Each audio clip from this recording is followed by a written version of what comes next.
daiktus. Nu jau šaunuoliai. Varžybų iniciatorius, varžybų organizatorius. Vos be parbėga. Vytautas Šiurkus. Ir varžybų nugalėtojas šito amžiaus grupės Algimantas Vasiliauskas. 70 kopė vyrai. Vos atsilikęs, ne?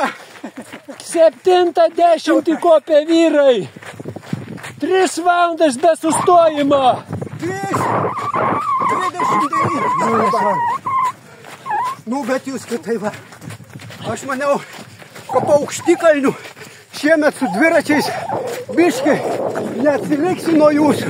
Dviratį reikia. Nu, mano karboniniai. Nu, į kas? Vis tiek kokias žvaigždutės? Nežinau, kokias buvo tokias.